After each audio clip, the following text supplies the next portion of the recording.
Hi hello అందరికీ నమస్కారం. Welcome back to our channel.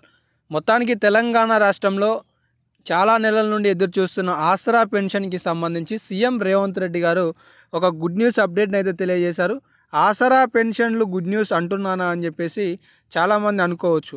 So ఇది నిజంగా ఒక శుభవార్త అనేది చెప్పుకోవచ్చు. తెలంగాణ రాష్ట్రంలో ఆసరా చేయూత పథకాన్ని కాంగ్రెస్ రాష్ట్ర ప్రభుత్వం ఎన్నికలలో విజయం సాధిస్తే తక్షణమే ప్రారంభిస్తామన్న 4016 రూపాయలు, అలాగే 6000 రూపాయల వికలాంగులకి సంబంధించి ఇచ్చే పెన్షన్కి సంబంధించి రాష్ట్ర ప్రభుత్వం ఈ నెల 9వ తారీఖు నాడు అసెంబ్లీ సాక్షిగా ఆమోదం తెలుపబోతుందనే సమాచారానికి సంబంధించి వారు ప్రకటించారు. అయితే ఇందులో ఈ 4016 రూపాయల ఆసరా పెన్షన్ ఎవరెవరికి అందబోతుంది, అలాగే కొన్ని పెన్షన్లు అనేవి రద్దు కాబోతున్నాయి, కొన్ని కొత్త పెన్షన్లను కూడా రాష్ట్ర ప్రభుత్వం మంజూరు చేయబోతుంది. కొన్ని పెన్షన్లకి కేవలం 50 సంవత్సరాలకే రాష్ట్ర ప్రభుత్వం మంజూరు చేయాలనే ఆలోచనలో ఉన్నది. వీటికి కావాల్సిన జిరాక్స్లు ఏంటివి, ఎలా దరఖాస్తు చేసుకోవాలి అనే సమాచారం కూడా తెలుసుకుందాం.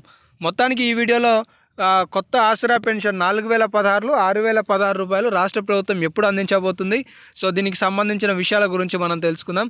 సో ఇంతకంటే ముందు మీ అందరికీ ఒక ప్రశ్న ఏంటి అంటే, తెలంగాణ రాష్ట్రంలో నవంబర్లో అందించాల్సిన ఆసరా పెన్షన్ అంటే అక్టోబర్కి సంబంధించిన పెన్షన్లు నవంబర్ నెలలో ఇస్తున్నారు. సో మీకు ఆ పెన్షన్ వచ్చిందా రాలేదా? చాలామందికి రాలేదు, కాబట్టి ఆందోళన చెందవాకండి. ఈ నెలలో ఆ నవంబర్కి సంబంధించి అందాల్సిన పెన్షన్లను రాష్ట్ర ప్రభుత్వం అందిస్తుంది. కాబట్టి ప్రతి నెల కూడా చివరిలో ఇస్తున్నారు. ఇక్కడ నా ప్రశ్న ఏంటి అంటే, ఏ వారంలో పెన్షన్లు ఇస్తే బాగుంటుంది, చివరి వారంలోనా మొదటి వారంలోనా అనేది కింద మీరు కామెంట్ సెక్షన్లో కామెంట్ చేసి సమాధానాన్ని తెలియజేయండి. అయితే మొన్న జరిగిన దివ్యాంగులకి సంబంధించిన ఇంటర్నేషనల్ డేలో తెలంగాణ రాష్ట్ర ప్రభుత్వం ఒక ప్రకటన చేసింది.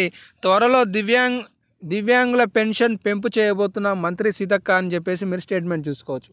ఇప్పటికే కాంగ్రెస్ రాష్ట్ర ప్రభుత్వం తెలంగాణ రాష్ట్రంలో మిగిలి ఉన్న పథకాలలో ఒక పథకమైన 4016 రూపాయల చేయూత పథకం, 6016 రూపాయల దివ్యాంగుల పథకాలకి సంబంధించి జనవరిలో నిర్వహించబోయే ఎన్నికల కంటే ముందే ఏవైతే గ్రామ పంచాయతీ ఎన్నికలు ఉన్నాయో సో వాటిని కాంగ్రెస్ రాష్ట్ర ప్రభుత్వం ఏర్పడి డిసెంబర్ 7వ తారీఖుకి ఒక సంవత్సరం పూర్తవుతున్న నేపథ్యంలో డిసెంబర్ 9వ తారీఖు నాడు ఈ కొత్త ఆసరా పెన్షన్లను ప్రారంభించాలి అనే నిర్ణయాన్ని ప్రకటించబోతున్నారనే సమాచారం ఈ సందర్భంగా తెలుస్తుంది. తెలంగాణ రాష్ట్రంలో విజయోత్సవాల సందర్భంగా రాష్ట్ర ప్రభుత్వం వివిధ పథకాలతో